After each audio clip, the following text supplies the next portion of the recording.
Hello, welcome to Helbury Kids. My name is Annabel and I am going to tell you the story of Airy Fairy Magic Muddle. The author is called Margaret Ryan. Chapter 4. To make matters worse. Later that week, Fairy Gropplerthrope had another surprise in store for the fairies. I have booked you all a session at the local elf club, she announced. Oh, said Airy Fairy, won't we all develop muscles if we go there? I don't think. I want to change my name to Muscles the Fairy. Don't be so silly, Airy Fairy, said Miss Stickler. The Elf Club is very exclusive. It's where all the fairy pop stars go to keep fit. Perhaps we'll see Freddie Sprite, said a Scary Fairy. He's my favourite pop star. Perhaps we will, said Fairy Gropplerthrope. But we are going there as a part of our Get Fit campaign. Put on your warm coats and hats, fairies, and we'll set off. No need to take your wands. You won't be doing any magic today. Airy Fairy put on her pink fairy coat and pulled on her pink fairy hat. It was too big for her and kept falling down over her eyes and ears, so she didn't see Scary Fairy slip her wand into her coat pocket. And she didn't hear her mutter to herself, I could do some magic at the Elf Club and muddle up Airy Fairy even more. Now stay in a neat line, said Fairy Gropplerthrope. When they had all got safely down the ladder from the oak tree, Miss Stickler will lead the way, and I'll bring up the rear. It's a chilly day, fairies, said Miss Stickler, so we'll march briskly to warm us up. Follow me, and do what I do. Left, right, left, right. Swing your arms, heads up straight. Left, right, left, right. Lift your feet, stretch your legs. Left, right, left, right. Airy Fairy, what are you doing? Airy Fairy was doing a little dance in the middle of the line. Sorry, Miss Stickler, she panted. I'm just catching up with the others. My hat fell over my eyes when I held my head up straight, so I couldn't see where we were going or what we were doing, but I was swinging my legs and stretching my arms. Right, left, just like you said. What was it you said again? The other fairies grinned. They just loved Airy Fairy. She always made them laugh. But Scary Fairy didn't laugh. She's a complete idiot, she muttered. Why does everyone laugh at her? Why does everyone like her? Just put one foot in front of the other and try to get to the Elf Club in one piece, Airy Fairy, sighed Miss Stickler. The band of tiny fairies trooped down to country roads, crossed where it was safe, and come to a halt in front of the Elf Club. To human beings, the Elf Club just looked like a large abandoned dung kennel, half hidden by some hawthorn bushes, but inside it was Ollie's gym. Ollie was an old friend of Fairy Grupplethrope's. "Hello, Henrietta, Miss Stickler Fairies," he said. "Welcome to the Elf Club. Of course, this here club's not just for elves, but for all fairy folk who want to get fit. And Fairy Grupplethrope tells me that what do you want to do, right?" "Not really," thought Airy Fairy, looking around her at all the fitness machines. "These machines look dangerous." "Now all the machines are perfectly safe," said Ollie, as if reading Airy Fairy's mind. "I'll show you how they work." "Bet you still get them in a muddle, Airy Fairy," smirked Scary Fairy, giving her a sly pinch. "Take no notice of her," said Buttercup and Tingle, and put their arms around Airy Fairy. Ollie explained how everything worked, and the fairies got started. Buttercup had a go on the rowing machine. "Row, row, row your boat gently down the stream," she sang, as she rowed away to nowhere. "This is fun," she said to Airy Fairy. "Why don't you have a go?" It looked safe enough, but Airy Fairy wasn't keen. Tingle tried out one of the weights machine. "Wait a minute," cried Airy Fairy. "Are you sure that's not too heavy?"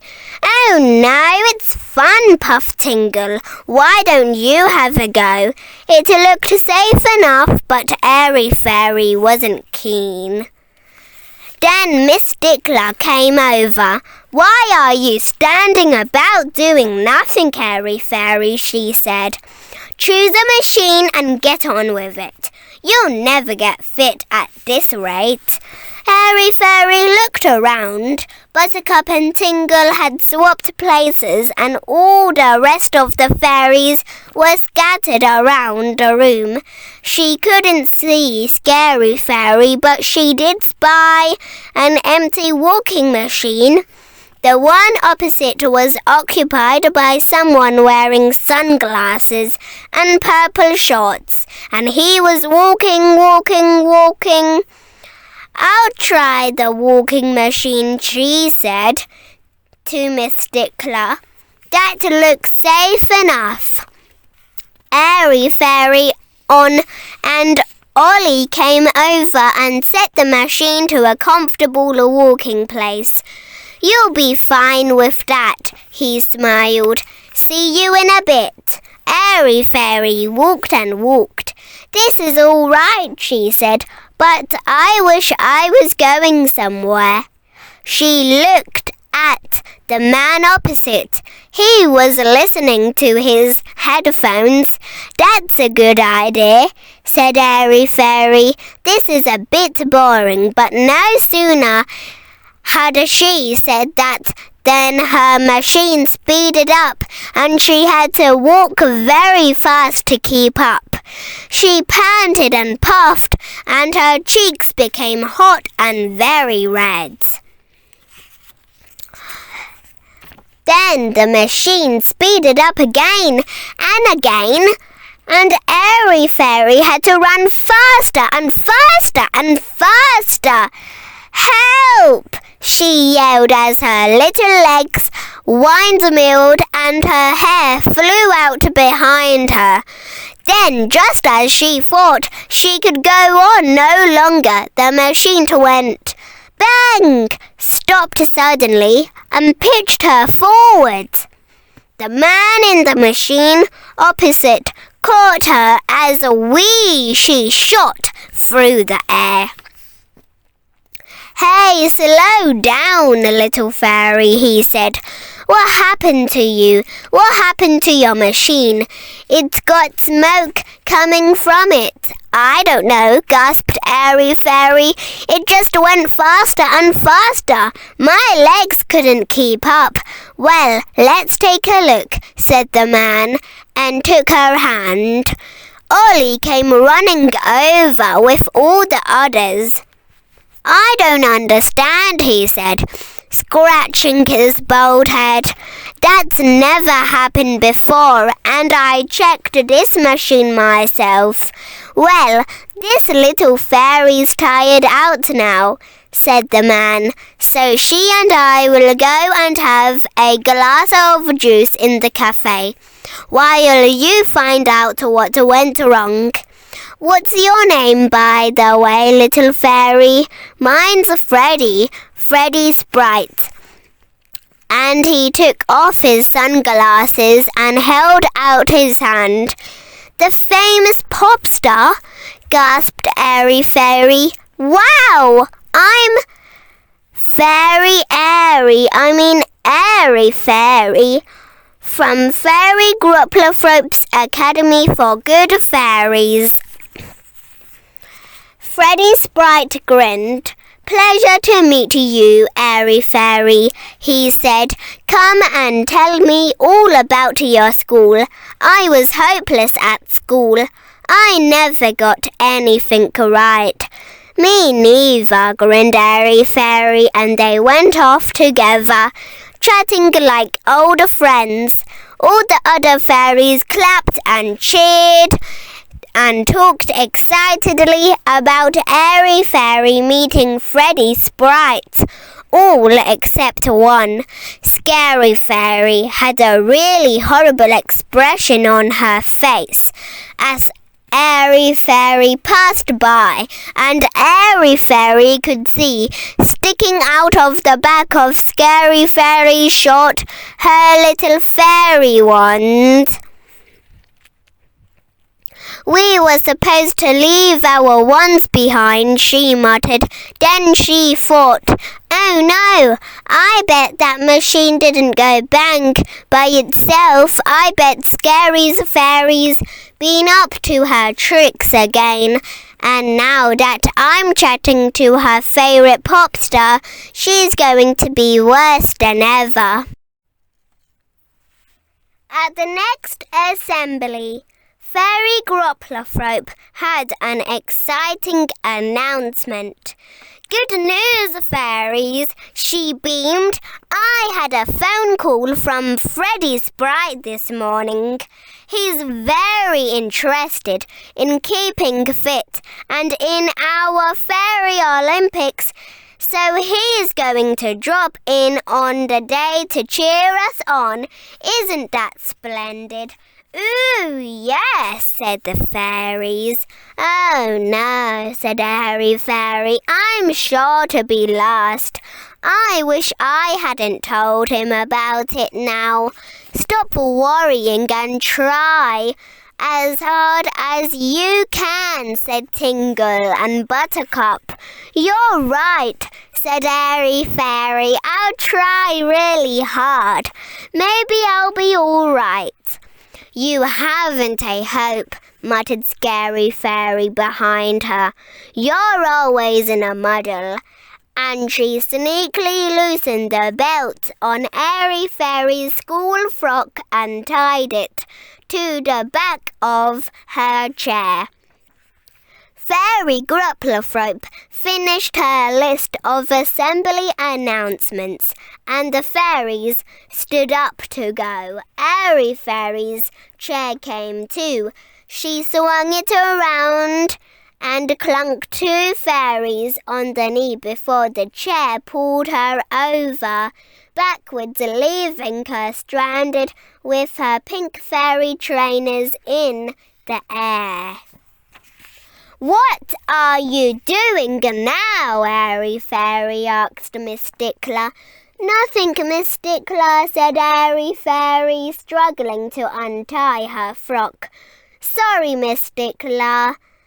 I got a bit tangled up. Miss Stickler shook her head and gathered all the fairies together in a corner of the hole. Today, she said, looking at her timetable, we are going to do cross-country running. We are going to climb down into the garden and starting at the holly bush, run around the rhododendron bed, past the rose garden to the finishing line at the cabbage patch on the far side. Run all that way, gasped Airy Fairy. But it's meters and meters. I'm sure to get lost. I won't be back until tomorrow. Nonsense, said Miss Stickler. All fairies to report back in time for lunch. Now go and get changed into your numbered running vests and shorts. I'll never be able to do this, said Airy Fairy later to Tingle and Buttercup, as she closed her eyes to climb down the little rope ladder into the garden. The garden's very overgrown. I'll never find my way back. Yes, you will, said Tingle. Look, follow me. I'm number 8. Keep number 8 in front of you. You'll be fine. Good idea, Tingle, said Airy Fairy, cheering up. That is a good idea, muttered Scary Fairy, who'd been listening. I know how I can muddle up Airy Fairy even more now. All the fairies lined up by the holly bush. On your marks, get set, go, said Miss Stickler. Airy Fairy set off. She kept right behind Tingle, keeping the number 8 in sight. They went down the long straight path that led from the holly bush to the rhododendron bed. That's when things got tricky. The rhododendrons had grown tall and fat over the years, and creeping ivy had grown round their lower stems. It sent out snaky tendrils to trip up unwary fairies. Airy Fairy was so busy keeping her eye on Tingle that her ankles got snowed up in the ivy, and she fell over and bumped her head on a rhododendron root. Ow, she said, and sat for a moment or two rubbing her head. That gave the Scary Fairy her chance. She picked up a muddy stone and changed the 3 on her back to an 8. Then she ran in front of Airy Fairy. Airy Fairy looked up. Oh, good, she said. I can still see the number 8, and she set off after Scary Fairy. Scary Fairy smiled and led her off the path, deeper and deeper into the rhododendron jungle, and further away from the rose garden. It got darker and darker as the rhododendrons closed in overhead. Surely we must be getting near the rose garden by now, panted Airy Fairy and called, Tingle, Tingle, wait for me. But Scary Fairy ran on and hid behind a large leaf. She waited for Airy Fairy to go past, then she headed back to the rose garden. Airy Fairy ran round in circles. A green frog leapt out at her and gave her a fright. A large beetle roomed across her path and nearly knocked her over. and a huge crow picked her up in his beak, thinking she might be a worm. He deposited her in a muddy puddle when he discovered she wasn't. Airy Fairy ran on. It began to rain. Great fat raindrops slid down shiny green leaves onto her head. Soon she was cold and wet and completely lost. "Help!" she called. "Help! Where is everyone?" There was no reply. Airy Fairy didn't know which way to go. "Left or right?" she said. "Which way is the rose garden?" She had no idea. "Perhaps if I climb up to the top of that tall rhododendron bush, I'll be able to see." She climbed all the way up, slipping and sliding and grazing her knees. But when she got to the top, all she could see were the other rhododendron bushes. "Oh no!" cried Airy Fairy. "How am I going to get out of here? I can't do any magic because I've no fairy wand, and I can't fly because I've no fairy wand, and I can't fly because my wings are wonky.